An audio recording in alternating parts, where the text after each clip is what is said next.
I gave everyone the short countdown because we're a man short. So I wanted to give almost an honorable mention to Evan, who will join us remotely for just a little while during this show. But we are a man down to do that. It speaks to our chemistry and our camaraderie. Like we used to do it sometimes. We really became a brotherhood. We don't like to do it at all. It feels weird not to have him.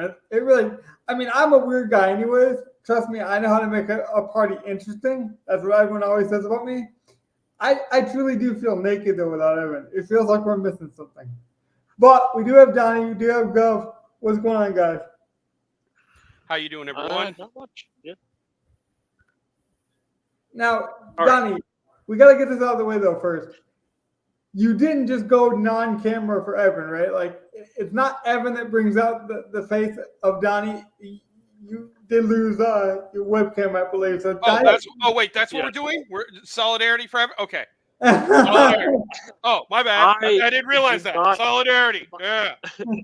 My school did take back their laptop for the couple weeks while they refurbish it for their semester.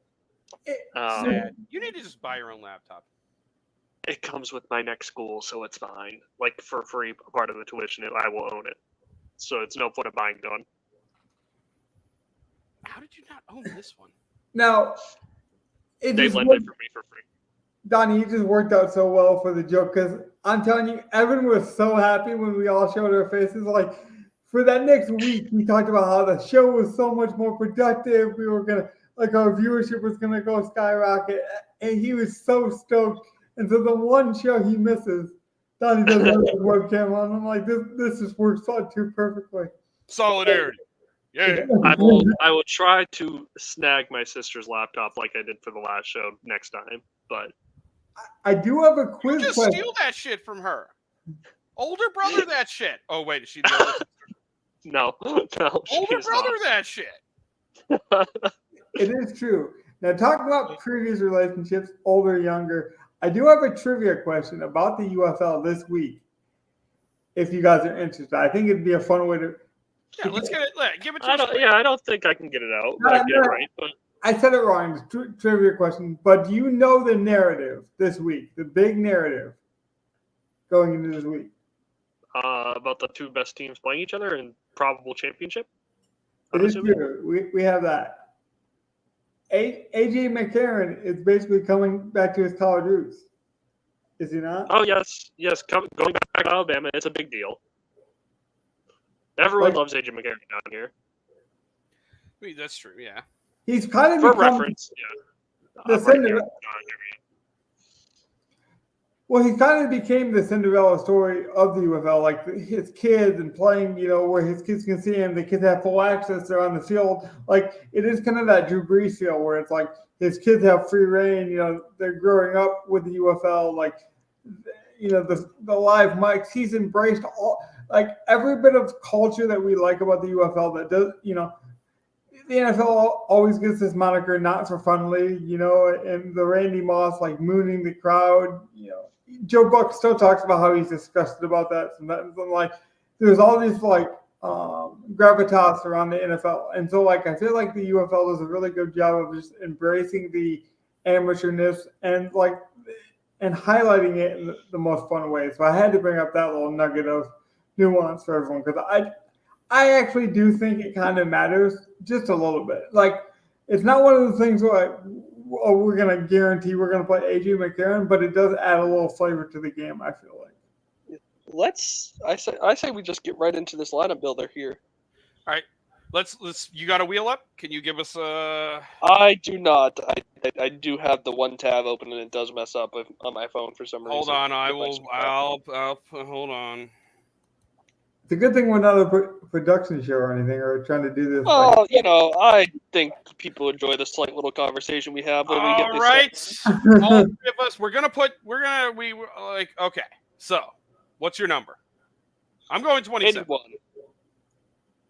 69, dudes. No, Evan's already done 69. No, that's Evan's number. You can't take that. You can't take that. 60, yeah. I don't want to copy the man. 60? Yeah. What did you say, Donnie? 81. 81. I have 27. 63. Okay, so. All right. Logan, and then we play Evan's little short that he has for us. Yep, and we do have a pick from Evan, so he'll go second. He will. And then, let's see, 63. Did you guys keep it a secret, or do you know the play? And then it's Donnie, and then it's me. Damn. I'm curious because I know the people don't know the play, but do you guys know the play? I did not watch the video. I was waiting for the surprise. I did watch the video, and I liked the play, so I'm fine with it. I do love the play, too. But Donnie, all right, so we'll go Logan, then we will bring in Evan's pick, then Donnie, and then I will snake the back end. That's correct. All right. So what's your first thought on this week, other than the narrative that seems to be going through with the chant with like the two best defenses, the two best teams, it seems, playing each other? The only thing that keeps popping up in my head is, at this point, I feel like everyone playing at a serious level knows the game. So it's more about like what you do and like what your lineup says throughout the whole story. Like I feel like when things first start, like week 1, that's when you can get really creative and different. And this week, it's almost like I talked about last week, just not making mistakes. Don't take the 0 trying to be so different that, you end up having no chance of cashing, because I think it only takes like a few differences to make a lineup good, I feel like. And I just, even experienced players, I feel like mess that up a lot. They overthink it. Because it's fun. It's fun to overthink, right? It's fun to play the 3% own guy. But we've seen it. We've gotten, 2 to 3% on a lot of our guys throughout the weeks, and we haven't really planned for it. So I want to play Lattimore this week. He hasn't had any big blow-up games, but he's like super. Oh, he's had one. He's had one blow-up. Has he? Yes. Maybe. Week 2 he had 20 plus. Yeah. It's true, but like I honestly think he's the most consistent player in the league. I mean, I was just doing some quick number research last night, and I'm like, I don't know. Average is like 8 targets a game. Yeah. Right, like if you look at targets, if you look at yards, if you look at average, like he's got numbers everywhere. Like nothing's great, but like if I'm gonna come on here and preach consistency for my first pick, it almost feels like Cody Lattimore was destined to be my pick this week. Okay, I can see that. And 6,900, great price. So like it's a little bit of value. You're saving some on salary. Yep. I like that. I like that's a solid pick.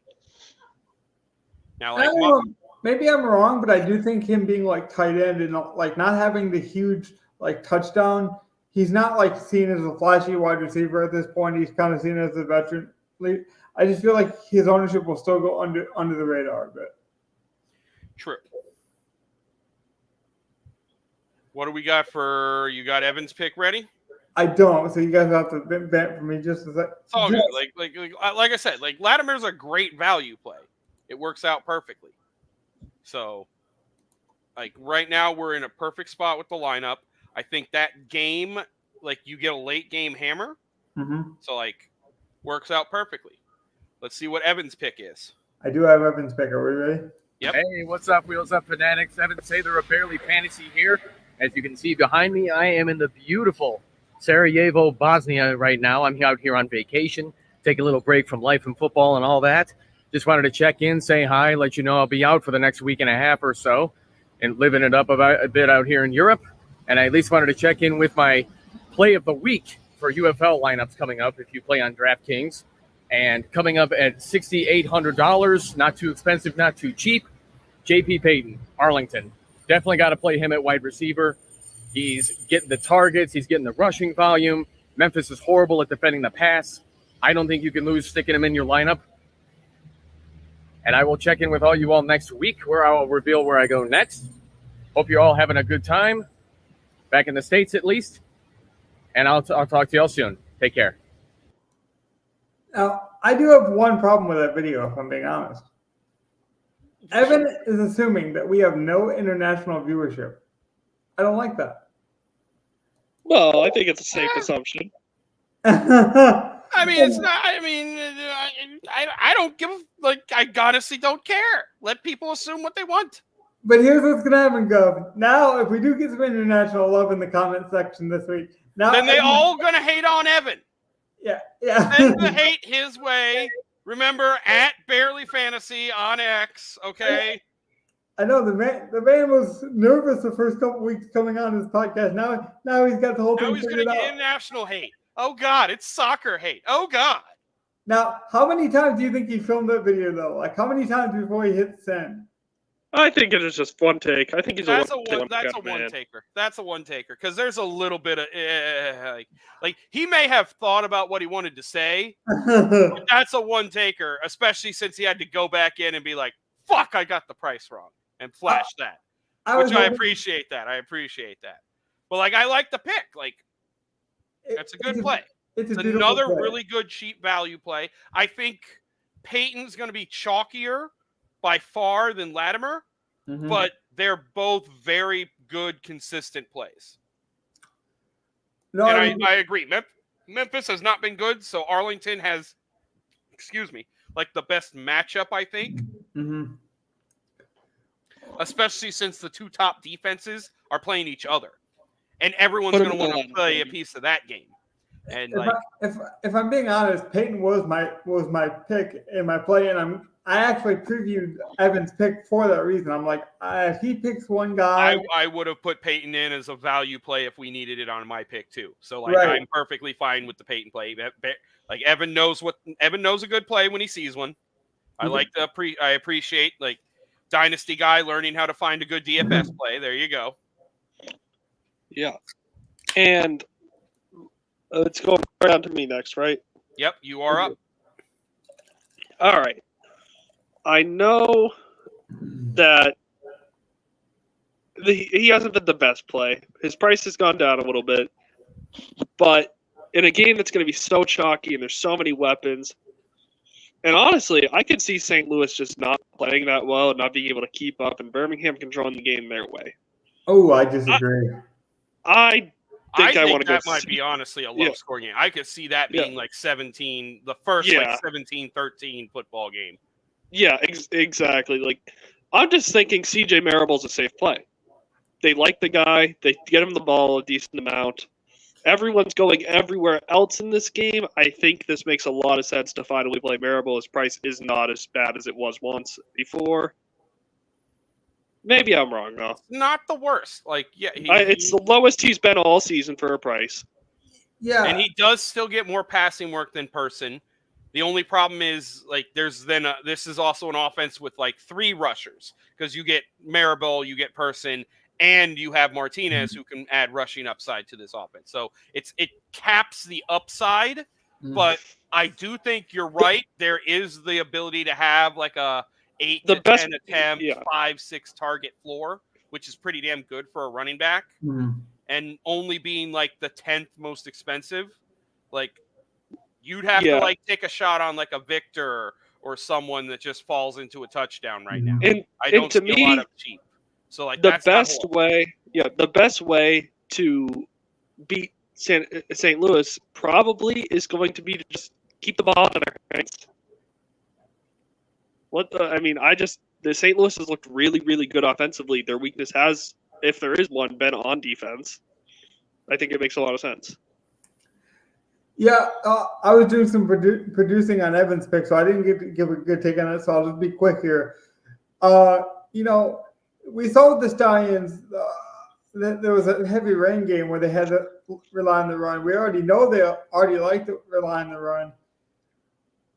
This play kind of reminds me of going to the chiropractor and you hear that crack and you hear a couple pops and they're like, "Oh, don't worry, it's a good play. I'm a professional," and you're like, "Oh well, it didn't hurt." This is kind of that play for me. It doesn't feel particularly great. I'm not convinced it's like a great play, but it doesn't hurt. And to be clear, he is on DK anyway. He's one of the only listed healthy running back right now on their depth chart. It is true. So I mean, I don't mind playing. Sometimes like that's kind of the Cody Lattimore play that I have. Like sometimes you just got to take the obvious stuff. We know he's going to get work. we know they like to run the ball. It just makes sense. Sometimes that's what you want. You want to make the sensible play, not like sexy sex appeal play. And like I said, this game's going to be so chalky. I feel like this is a way to get different. So what do you got, Gov? How are you going to round it out? How are you going to give this lineup some character? Yeah, next two picks. You know what? I'm just going to give a straight value and let you guys figure it out from there. Mm-hmm. So first things first, we're going to pair Marable with the Stallions defense because they've been 5K like every week this year. And just because they're playing another top defense, they're 4,000, middle of the pack. Not even the most expensive defense like they have been every week this year. But like we're playing the Stallions defense. And everyone's going to be playing Houston. They may be. I think the Stallions defense will also be kind of chalky because they like if you grade them out like you have been all year, and now they're 1,000 less, they should pop as the highest value defense on the week in projections. But they're not going to because of like game total and stuff. So like I don't know. But I still think it's like you're going to give me a discount on a team for no reason in my mind. So I'm taking it. We should we should say Ricky Pearson is playing this week, but to Donnie's point, he is more of a theoretic type running back anyways, and he was questionable earlier this week. But he is going to play. But like I say, he is more of a theoretic kind of running back. They both have defined roles, and I don't think Pearson's going to take a lot of carries away from Marable. Now, this is where it can be a little iffy. Mm-hmm. I'm going to plug in another value play. Mm-hmm. And it's going to be from that Arlington offense that we have JP Payton from. Yep. Even though it's like they're not the strongest thing in the world either. But I'm going to go with kind of like the Latimer play. Let's go with consistency. Give me Sal Cannella. How much factored in when you made this play, like just not getting the zero, or just like how? I guess, but the better question is, how do you determine good chalk, like going to get points versus like value? Because there's smaller games, the prize pools are tighter, there's smarter people playing at this point in the year. Like, how do you determine that? Because there's so many more games in the NFL, and then there's so many more chances for like younger guys in the NFL, given just its platform and profile go. Well, like really, I'm still looking for the same thing. Like I assume that this is being played like NFL, and it is. These are good football, so I'm not taking it anywhere different really than the NFL. So what am I looking for in NFL? I'm looking for air yards. I'm looking for targets. I'm looking for high leverage like plays, whether that's passing or like targets for running backs or red zone targets for tight ends and wide receivers. And like Cannella has just consistently been a part of this offense. Yeah. This offense throws the ball at a consistently high rate. Whether Perez is good or not on a given week is a hit or miss. And you can see that in the games that Cannella has. When Perez is garbage, Cannella has like 5 or 6 points on his 5 targets. When Perez is okay, Cannella has 8 or 9 targets, has 10 to 17 to 20 points. Like, so it's volatile based solely on the quarterback play. But the consistency there, that's like, honestly, looking at the targets, JP Payton and Sal Cannella should both be 7K in their price. Yeah. But because of the inconsistency of Arlington, they're cheap. So the part that scares me is kind of leaning into that inconsistency with 2 pass catchers. But there is room. I mean, there was rumors a couple of weeks ago that they could get a quarterback change. Right. So, like, they could do that. Perez could come out and just be okay like he has been. And when he's, like I said, when he's okay, Payton and Latimer or Payton and Cannella are 2 of the highest beneficiaries of that, raising their floor and ceiling. Well, I was just saying, like, that could work in our favor. And this is Memphis, which is a bad team. Like, if they're going to have a good game, how about against a bad team? How about against a bad team? But it would really work in our favor, say, like, he has a mediocre first half. And the coach is like, you know what? We need some energy. We need something new. We're just going to switch quarterbacks and then play. And just put in Scott Jr. What's that? and just put in like a Scott Jr.? Lindsey Scott, right? Yeah.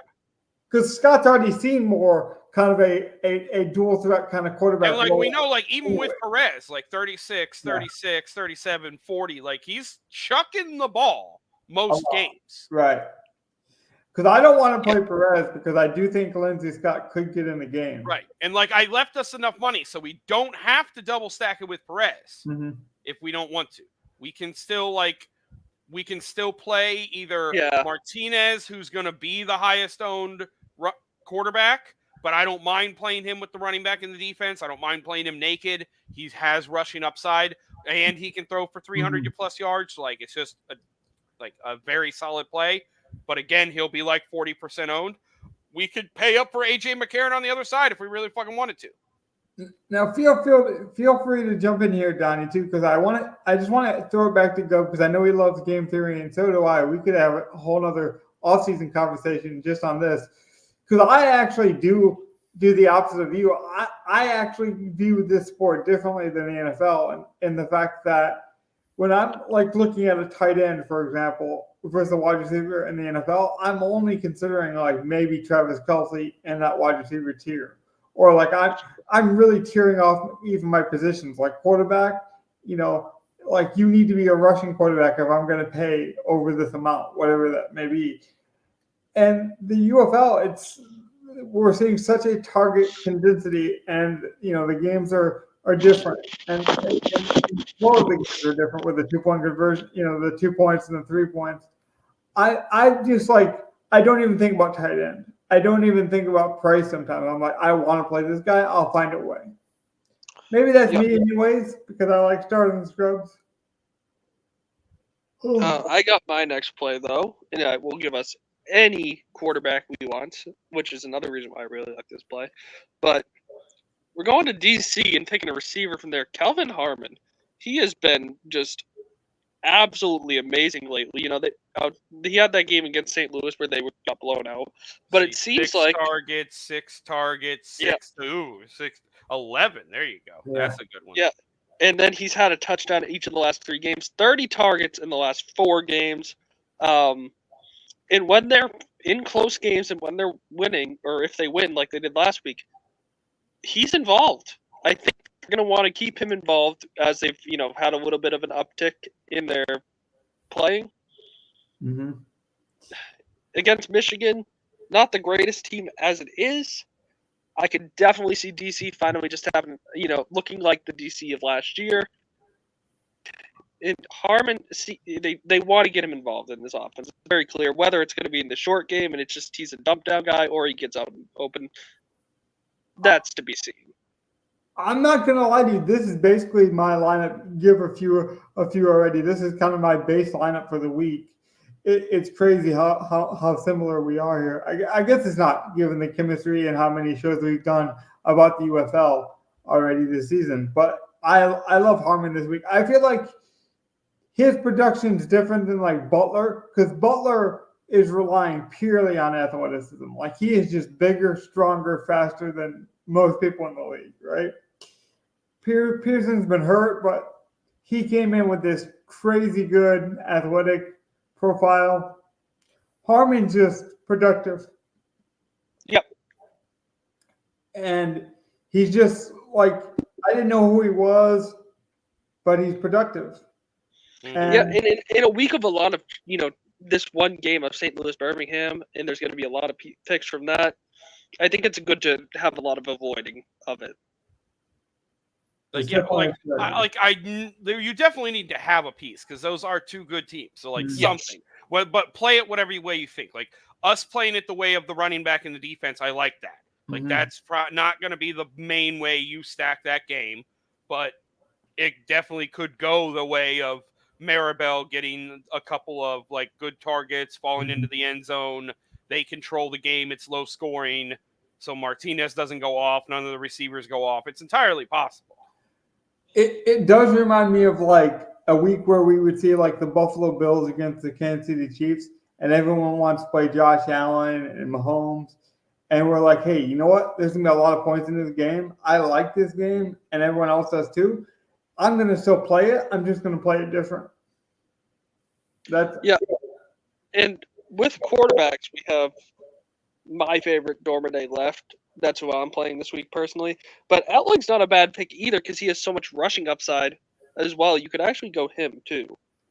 Or we can, I know we do Teamu or Perez, but I'm playing a lot of Quentin Dormady myself, but that goes with my Cody Lattimore play. And so that's where I would go personally, but we can decide that or give any like last minute thoughts to the people too. Yeah, see, that's the tough one. Like, I would like to pick one of those quarterbacks from that game, and I would be fine playing Martinez naked, but like we don't have Stack for McCarron. Like, the thing that makes the most sense would be to go to Perez or Teamu, just because like it would help with the stack. I guess you have San Antonio, so you. I guess we could do Dormady. Like Dormady could work too. Like so that would like it would be one of those three, and of those three, I would go either Perez or Dormady. So like, which one of those two would you rather? Logan and I already said we like Quentin. Yeah, I would put Dormady in this then. Yeah, I really do think Perez could get benched this week. I mean, Lindsey's already seen more snaps. I mean, they're not just gadget plays. I mean, he's legit seeing more snaps.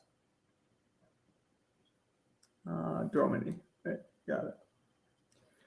Now that leaves us with 1,300.